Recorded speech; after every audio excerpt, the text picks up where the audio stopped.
Voice नहीं आ रही थी क्या? हाँ माइक अनम्यूट था। अब बोलो। आ गई?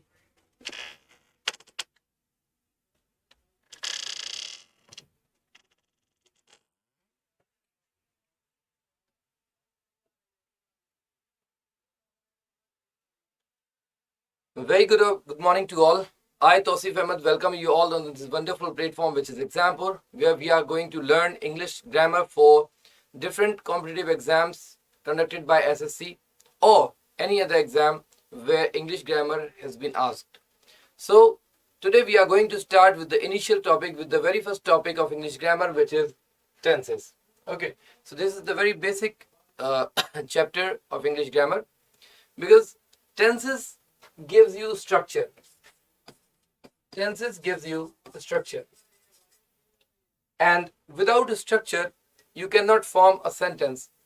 A sentence, whether a sentence is grammatically correct or not, is, the structure is very important for a grammatically correct sentence.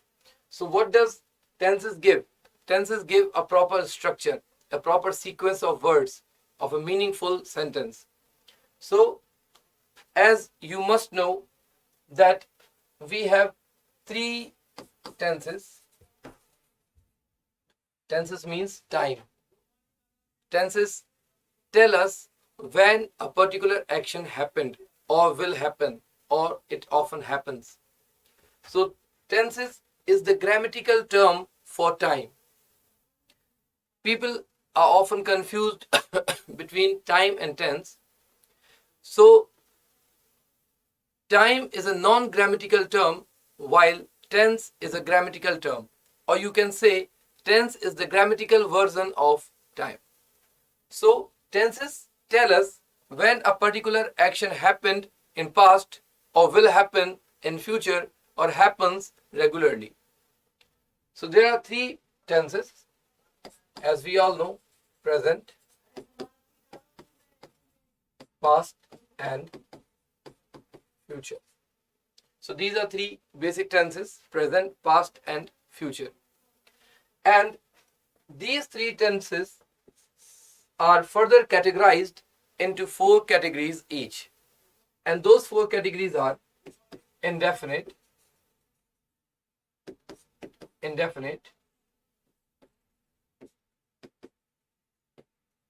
continuous, perfect, and perfect continuous. So in this way, we have to study a total of 12 tenses. We have three tenses here: present, past, and future, and each tense has four subcategories. Like present, we have indefinite, continuous, perfect, and perfect continuous. Again, with past, we have four categories: same, present, indefinite, continuous, perfect, and perfect continuous. And with the future tense, we have again the same four categories: indefinite, continuous, perfect, and perfect continuous. So basically, we have 12 tenses to study, and a lot of questions have been asked from this particular topic. So let's start with present tense. So in today's class, we are going to study present indefinite and present continuous. In today's class, I'll tell you everything about these two tenses and what type of questions have been asked in your examination from this particular topic. Today we will discuss all these things. Okay. So, as I told you earlier, that tenses give you a proper structure of a sentence. So, what is that structure? If we talk about present indefinite, the structure is subject,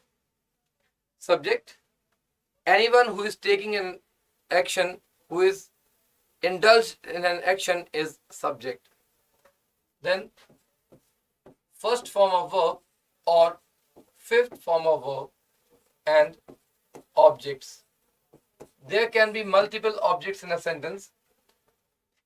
Objects may include direct object, indirect object, place or time. Now, what is this fifth form of verb? So remember one thing that first form of verb is the base form. First form is of the verb is base form, whereas fifth form is base form plus s or es. Okay. One more thing you have to keep in mind, that base form is considered the plural form, whereas fifth form is considered singular. Okay.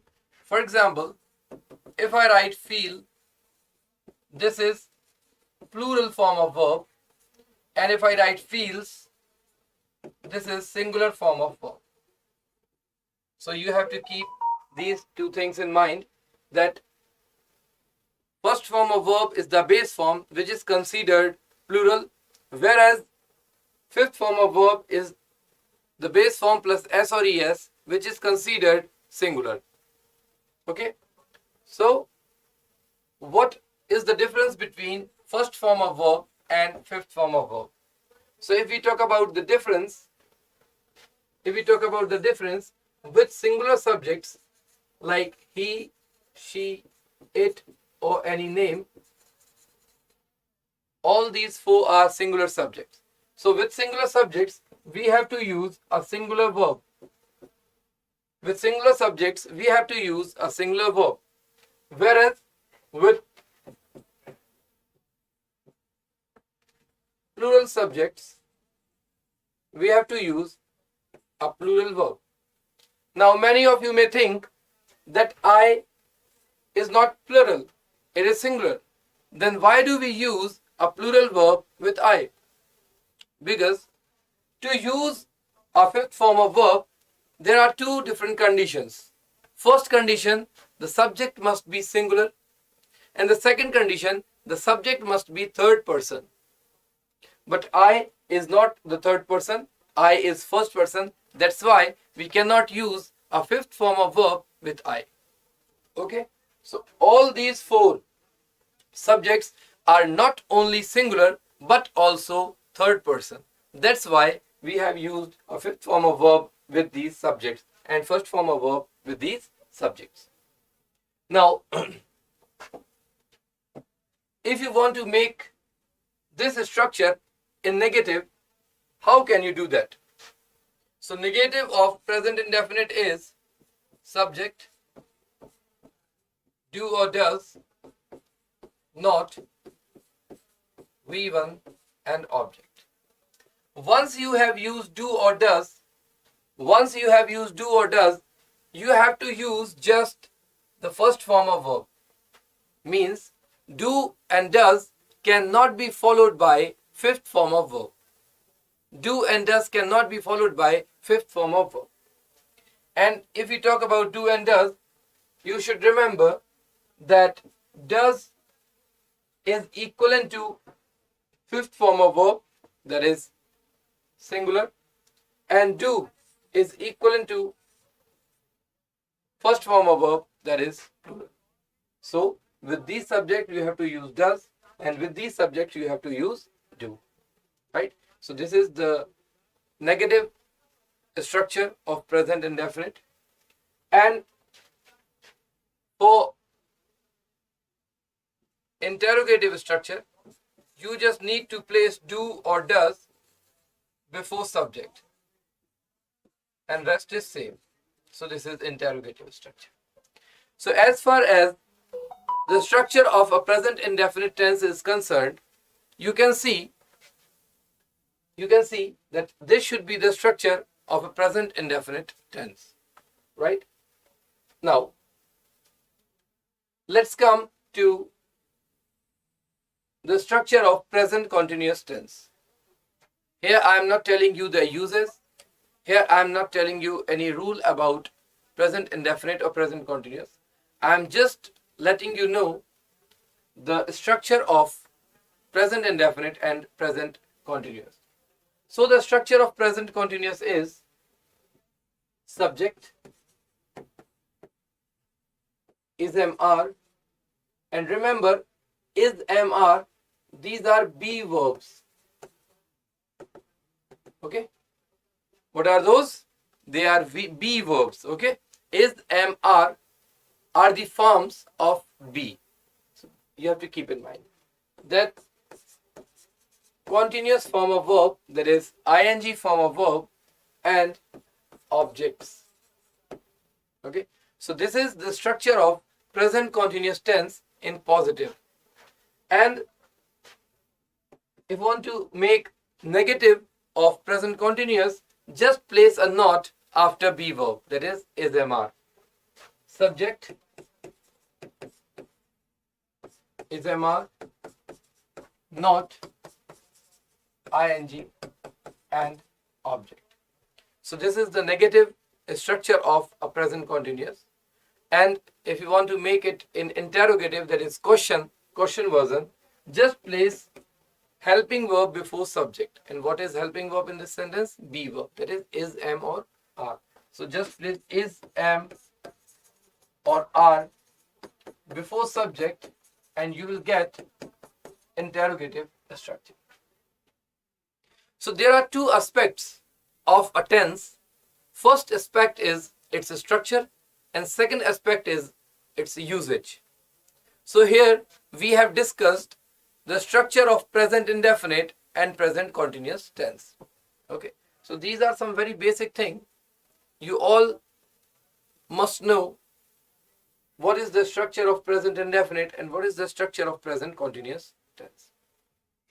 But since you are a student of competitive exams, you have been preparing for competitive exams, I expect you to know these basic things, because we have to move forward from this point.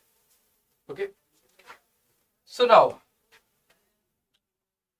we have already discussed the structure of present indefinite and present continuous tense. Now the most important things, usage. So two things. Present indefinite. What does present indefinite means? What does present indefinite means? Or you can say, where do we use a present indefinite tense and where we can't use a present indefinite tense? So you have to keep in mind that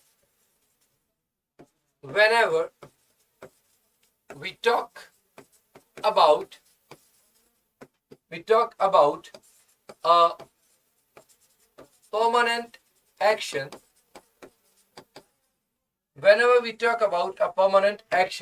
we have to use a present indefinite tense. Whenever we use a permanent action, whenever we talk about a permanent action, we use a present indefinite tense. And what do you mean by permanent action? What do you mean by a permanent action?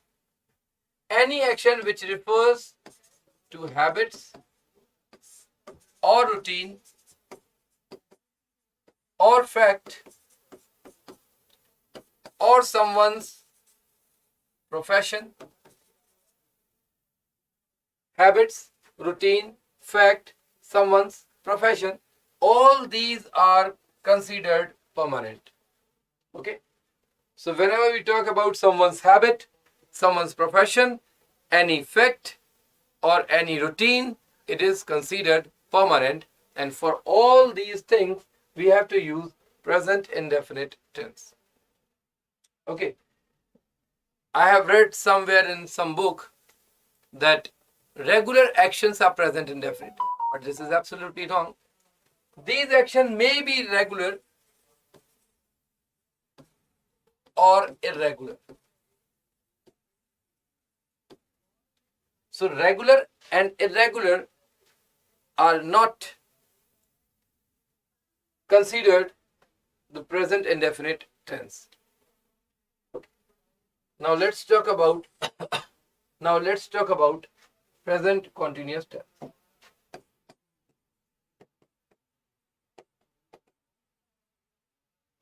Present continuous tense is just opposite of present indefinite. In what way it is opposite? See, what we have studied, that a present indefinite tense is used to talk about permanent action, whereas whenever we talk about temporary actions,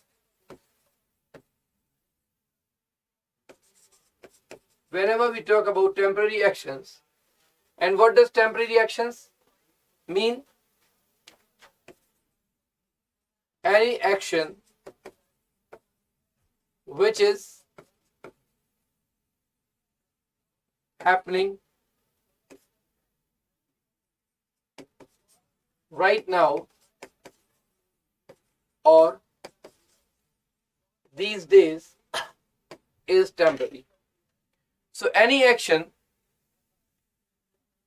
of which we are not sure whether it will happen again, it is just happening now or these days, is considered temporary. And whenever we talk about temporary actions, the tense must be present continuous tense. So as far as the meaning is concerned, present indefinite and present continuous tense are just opposite of each other. Okay? So whenever you see a sentence in present indefinite or present continuous, you have to ask yourself just a simple question, whether the action told in the particular sentence is permanent or continuous.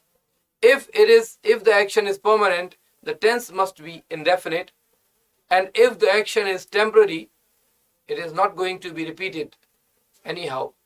It should be in continuous tense. Okay? So let's see some examples.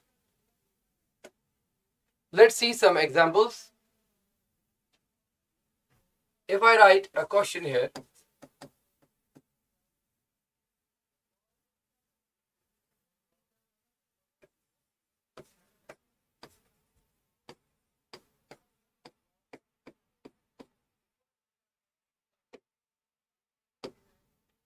Rohan is not coming to school because he is sick. Okay? Question number 2. Rohan does not come to school because he is sick. Question number 3.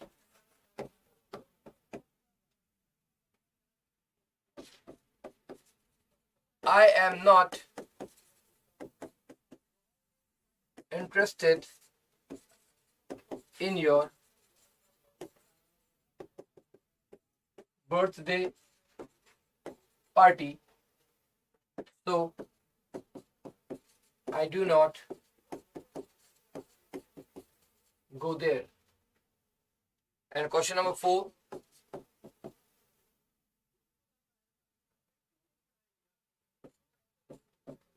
I am very busy, so I am not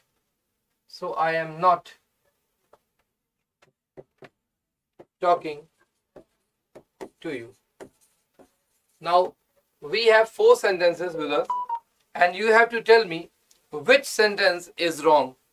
Out of these 4 sentences, which sentence is wrong?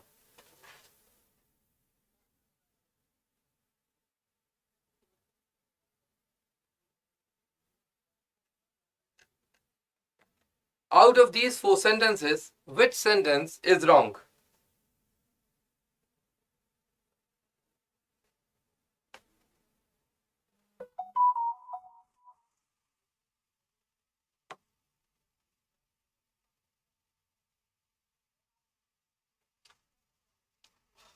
Let's see the first sentence. Rohan is not coming to school because he is sick. So here the tense is present continuous. Here the tense is present continuous, which means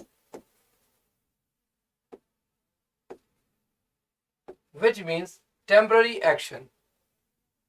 Here present continuous means Rohan is not coming to school is a present continuous tense, and present continuous means temporary. Now ask yourself a simple question, that why is Rohan not coming to school? Why is Rohan not coming to school? Because he is sick. So once he recovers, he will join again. In this sentence, Rohan is not coming to school. And why is he not coming to school? Because he is sick. So once he recovers, he will join the school again. It means Rohan's not coming to school is not permanent, it is temporary. Why is it temporary? Because once he recovers, he will join the school again. That means Rohan's not coming to school is not permanent, it is temporary.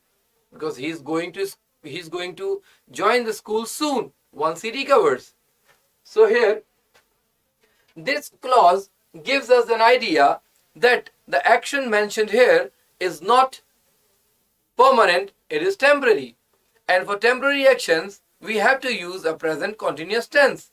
And the sentence is already in present continuous tense. That means there is no error in this sentence, and this sentence is absolutely correct. This sentence is absolutely correct. Now you must have got an idea how to check a sentence whether it should be in present continuous tense or it should be in present indefinite. Now let's see. Second sentence. Rohan does not come to school because he is sick.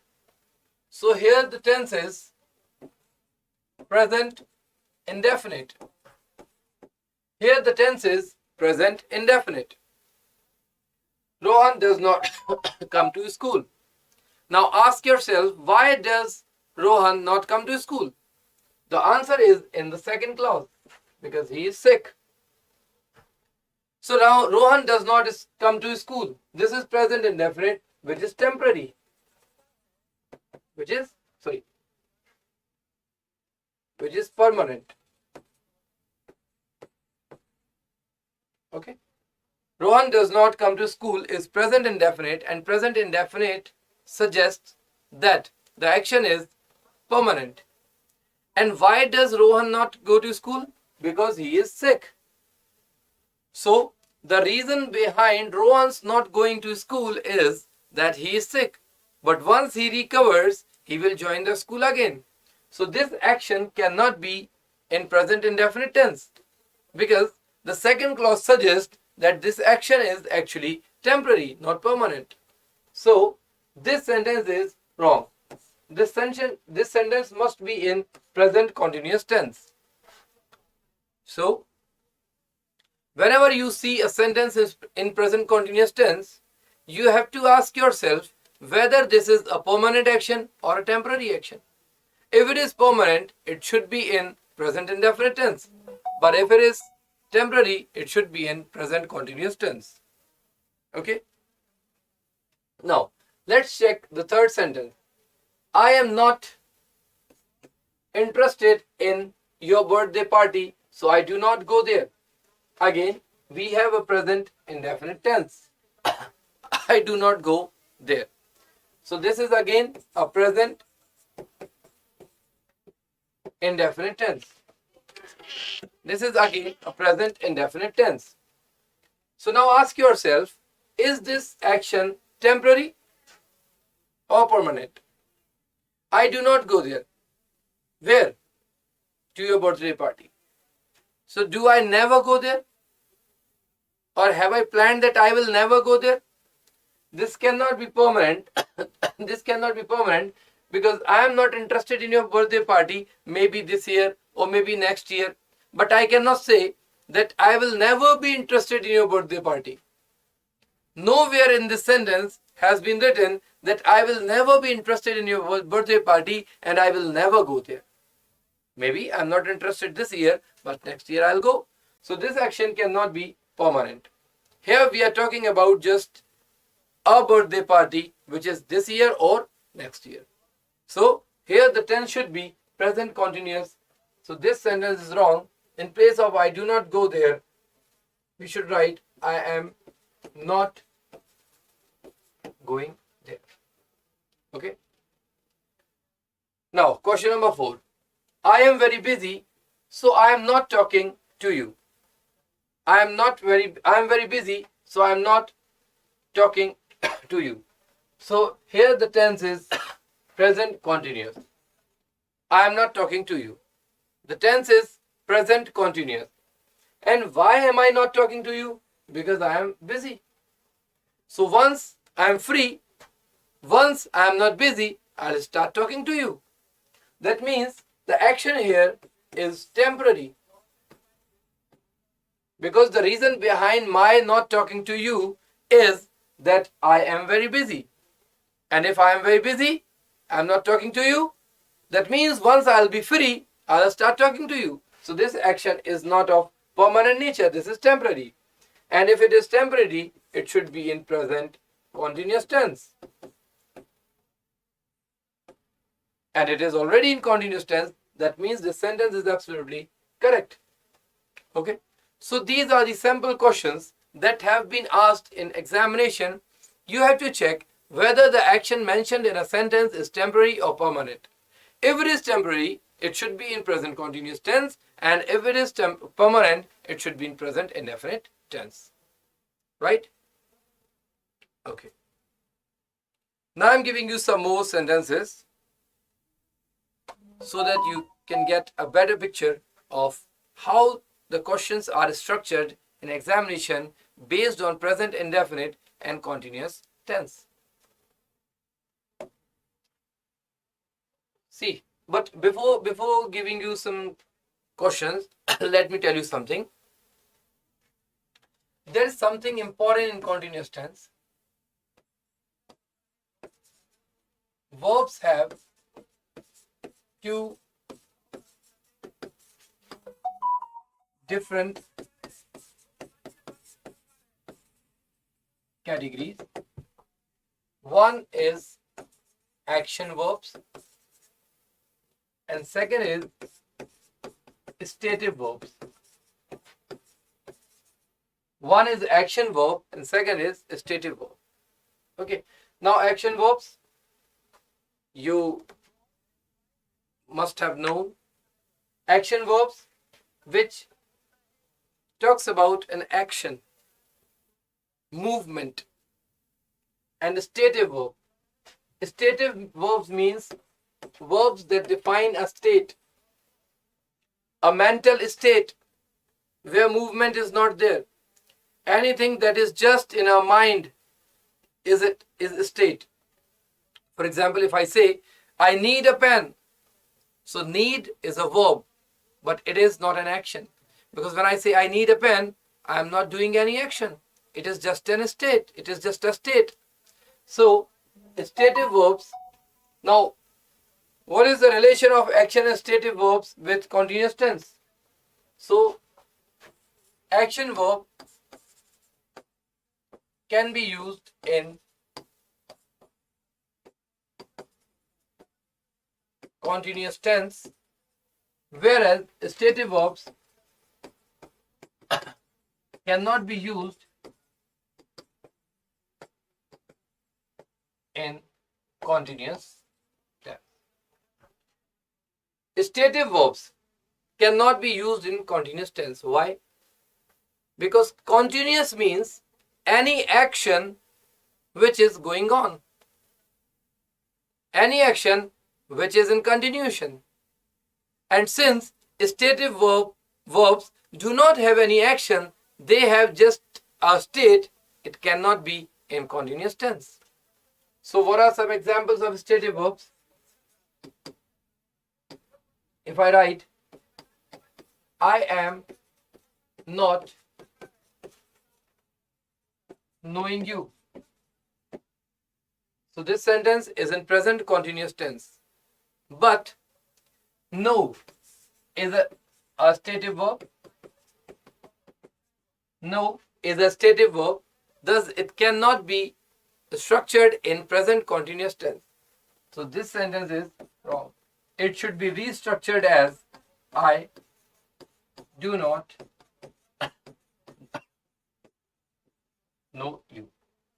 Okay. So this sentence has been restructured as I do not know you, because know is a stative verb, because know does not have any action. It is just a mental state. It cannot be structured in present continuous tense. That's why we have restructured, or we can say we have corrected as I do not know you. Right? Now, let me tell you some stative verbs.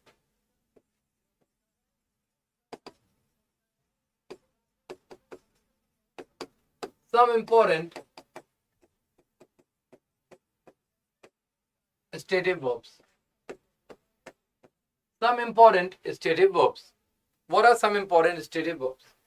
So if we start alphabetically, I'm telling you some verbs that are stative to give you an idea, and these stative verbs are also important for exam because questions are often asked from these verbs. So verbs are belong, depend, agree, appear, seem,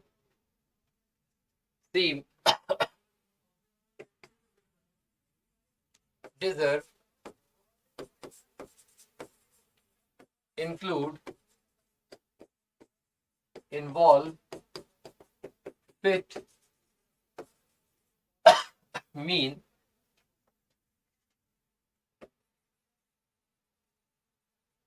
remember, suppose,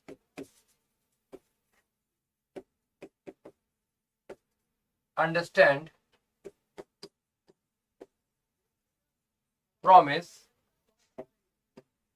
need, want,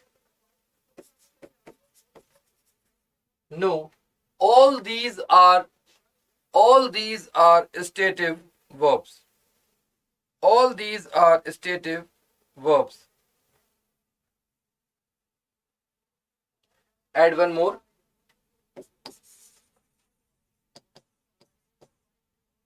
Believe. Okay. So all these are stative verbs. Means these verbs cannot be used in present continuous tense. Okay, or any continuous tense, not just present, but these cannot be used in any continuous tense. So what are the rules? What are the rules? So you have to keep in mind, if a stative verb is in continuous tense, if a stative verb is in continuous tense, change it into indefinite. Change it into indefinite. For example, I am needing a pen is wrong. I need a pen. Okay, I am needing a pen will be changed into I need a pen. Okay, so stative verbs cannot be used in continuous form. and you have to memorize all these stative verbs. Okay.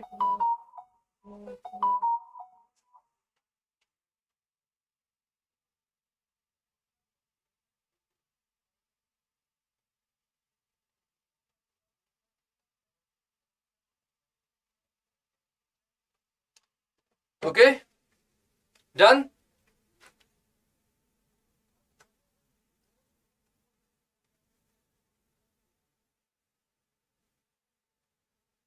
Take a screenshot of this and memorize all these verbs.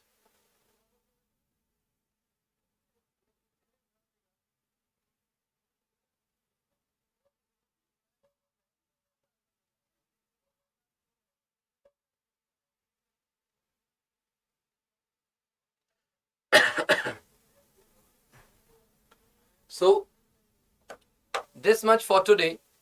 Rest we'll continue in our next class. Till then, goodbye and keep studying English. It's a wonderful subject. Keep learning grammar. It's a wonderful subject. And when you learn grammar, you'll get to know that there are lots of things that we often speak but actually are wrong in terms of grammar. Okay? So see you in the next class. Till then, goodbye.